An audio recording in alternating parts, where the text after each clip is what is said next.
अभी कुछ समय पहले ही चुनाव की प्रक्रिया पूरी हुई है। लगभग 8 प्रस्ताव और समर्थन प्राप्त हुए हैं और सभी प्रस्ताव और समर्थन एक ही नाम के मिले हैं। उसके बाद दूसरे नाम के लिए भी सबको समय दिया गया, पर्याप्त समय दिया गया, मगर कोई दूसरा नाम नहीं आया है। इसलिए केंद्रीय पर्यवेक्षक के रूप में मैं श्री शुभेंदु अधिकारी जी को पश्चिम बंगाल विधानमंडल दल के नेता के रूप में निर्वाचित घोषित करता हूं।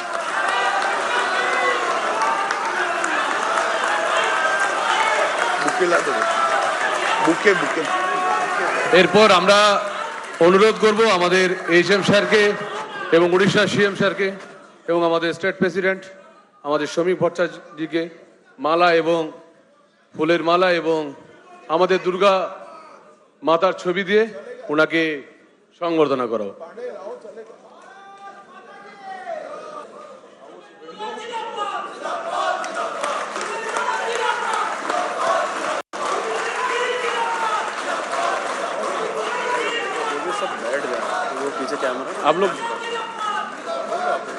आप लोग बैठ जाओ।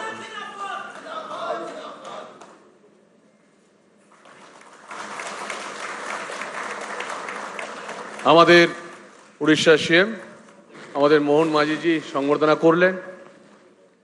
আমাদের বিধায়ক দলনেতা মাননীয় শুভেন্দু অধিকারী মহাশয়কে, এরপর আমাদের মাননীয় শ্রমিক ভট্টাচার্য মহাশয় আমাদের বিধায়ক দলনেতা আমাদের শুভেন্দু দাকে সংবর্ধনা দিলেন।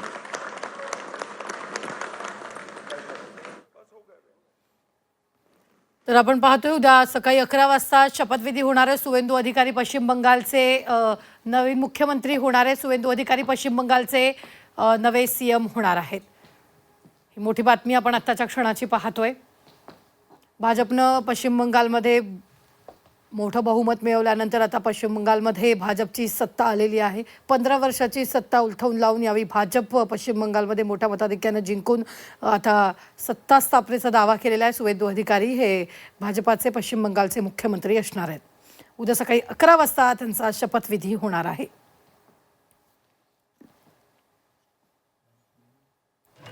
मोठी बातमी आपण आत्ताच्या क्षणाची पाहतोय। शुभेंदू अधिकाऱ्यांची भाजप विधिमंडळाचे नेते म्हणून निवडही करण्यात आलेली आहे। तर उद्या सकाळी शपथविधी होणार आहे। अमित शहांकडून नावाची घोषणा करण्यात आलेली आहे।